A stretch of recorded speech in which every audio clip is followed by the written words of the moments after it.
So, das ist die Pressekonferenz nach Spiel 3 der Playoff-Viertelfinalserie zwischen ratiopharm, Ulm und Einfach Berlin. Am Ende vor ausverkauftem Haus und 6000 Zuschauer in der ratiopharm Arena ein 93:84 für ratiopharm Ulm, gleichbedeutend mit dem Halbfinaleinzug im Kampf um die deutsche Meisterschaft. Wir wollen darüber sprechen mit den beiden Protagonisten, mit den Headcoaches.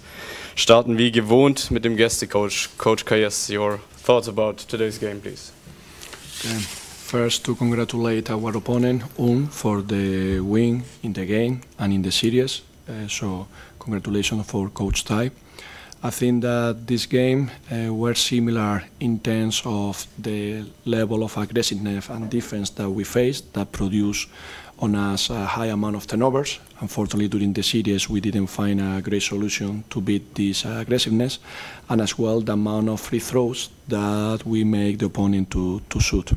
But for me, one big difference, even that our back was against the wall, I think that the way that we compete tonight was something different than the previous two games. I think that we managed, for the most part of the game, to compete pretty well.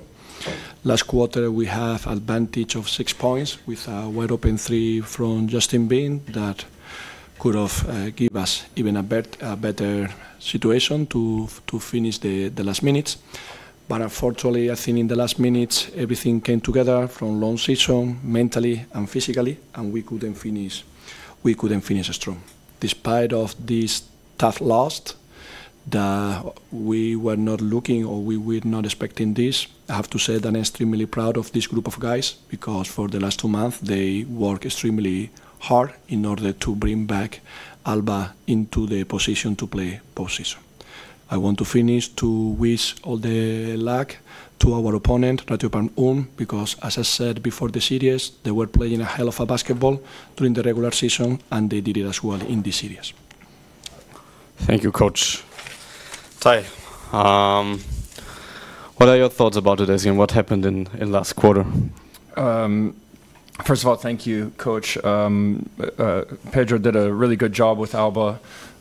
Came in kind of middle of the season and turned their season around. We felt like they were playing the best basketball. It was probably the toughest draw that we could have faced in the first round of the playoffs. And you could see it again today. They made the adjustments they needed to get up and hold us down for most of the game. The key phase was in the fourth quarter. We were able, I think, we were able to get the right lineup in at the right time, and with the physicality and the the battle for the first 3 games, or first 2 games, and then the home court advantage, I think, always helps in those scenarios. So I thought Ben Soroff did a great job of closing out the game. Marcio Santos was efficient on offense the whole time, and Noah Singwa also in the final minutes. So our 2 young guys, without much playoff or any playoff experience at this level, really stepped up in crunch time. And to me, that was probably the main difference in the game. Thank you, Coach. Dann darf Tobias Fenster starten, bitte. Coach Kayes, you mentioned that your team fought very hard. I think they played really good defense for 3 quarters. What changed in the last one when you had to concede 31 points? Honestly, I truly believe the energy. The legs were not, unfortunately, there to finish such a game versus Ulm, and I think that was the main aspect. And one more time, maybe this season we struggled to finish well at the end of the games when the score was very tight, and then maybe, mentally, one more time the situation affect us. I mean, you only came in halfway through the season, but do you think it also played a role that in the EuroLeague it was a lot of difficult losses? You had a lot of close games that you lost in the EuroLeague. Did that maybe have an effect in the end also on the Bundesliga? Well, it was my very first experience with this schedule of the EuroLeague, so maybe I'm not the right person to talk. There are person in the organization with way more experience on that. What I experience is that the practice that you have while the EuroLeague, they are not necessarily practice where you build, it's more where you maintain. And as well, due to the level of the competition, this season ALBA faced a lot of losses in that competition, which maybe doesn't allow you to build winning mentality, because the level of the opponent was very, very high. That was a situation that we need to cope and to face because it was the reality. Coach Harrelson, you made an interesting tactical change in the last quarter. I think it was the first time that Noah Esenge really for a sustained time defended Hermansson. Was it something you kept in the back of your pocket to bring out in a deciding moment, or did I miss the other occasions when you did that? I mean, we did it in previous games, but yeah, we felt like we needed to do something a little bit different. I'm not sure that really did it work. I don't know. I mean, I don't know. I felt like Hermansson drove right away, made a layup on the first time we made the switch, so it wasn't looking too good. But the struggle today was foul trouble, and then our bodies started wearing down a little bit. From the point guard position, I felt like Saraf wouldn't be able to go the full fourth quarter, so tried to wait until, in about 8 minutes, 7:45 before I subbed him in, because I wanted him to be able to finish with energy. Noah was kind of the same situation. We had Cream out there, and but the guys who finished the game did it with a lot of energy, and it took a lot. But they were a couple of them were relatively fresh because they hadn't played so many minutes.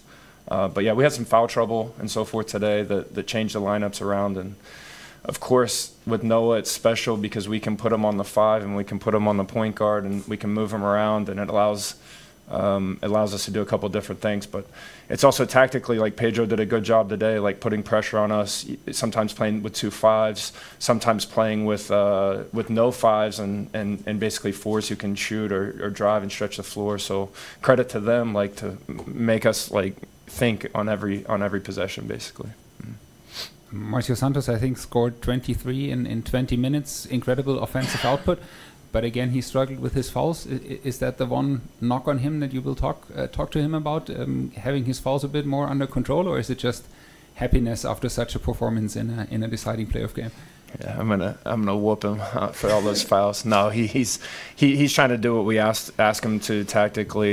He's probably a little bit of an undersized. We're playing him in the 5. He's probably a little bit of an undersized 5. He's played 4 before in his career. So he's in a battle with Wetzel and McCormick down there. Those are big, strong guys, and sometimes he has to use a tactical foul for the team, and he's willing to do it, knowing that we have Phil and Nico there, and we can also move Noah to the 5. So yeah. But he was staying today after shoot around and getting extra shots up. We felt like we could find them open at the 3-point line, and credit to him for knocking those down. A player you don't see that much is Nate Hinton. Of course, quite a pedigree in his career so far, but he's not playing that much, but showing really great flashes and seems to have the right energy, the right mindset. Yeah. Can you talk about what he means for the team, even in limited minutes? Well, I feel like he's very efficient if you look at the statistics. Also a positive plus-minus today. It was good. I probably waited a little bit too long to get him going in the game, but he gave us a little bit of momentum to win the second quarter. And then again, I think I don't know, the end of the third or the fourth, maybe middle of the third when we need him, he gave us some good minutes, and he probably would have played longer, but he asked for the sub, so that's all there was to it, or he probably would have had some more time on the court. But I thought he did a great job, and he's deceptively athletic. He rebounds the ball well. He has a good knack for the ball. So. Christian Kern, bitte. Ty, Philipp Herkenhoff limped out of the game. Was he able to celebrate afterwards with the team? I think he was. I don't know. Was he on the court for celebration? I don't know. I came in the locker room, but he's happy. Yeah, he played a great series. Unfortunately, today, a little bit banged up. But the first 2 games, really good. Was really special down the stretch in Berlin. So we have some time, I think, before the next series starts. And I'm confident that our medical staff will get him healthy. Last year, after Sasa Filipovski and Würzburg got the win against Ulm in the quarterfinals, he talked at the press conference about the fact that he's going to have a Spanish red wine after such a victory. What's your go-to drink today after this victory? German beer. Okay. Dann war heute wieder eine super Stimmung bei uns in der ratiopharm Arena. Die wollen wir natürlich auch gemeinsam mit euch in der Halbfinalserie erleben, in der wir Heimrecht haben. Morgen um 12 Uhr startet der Ticket-Vorverkauf für die Spiele 1 und 3. Und dann hoffen wir euch alle dann am Sonntag, den 1. Juni in der ratiopharm Arena wiederzusehen. Danke.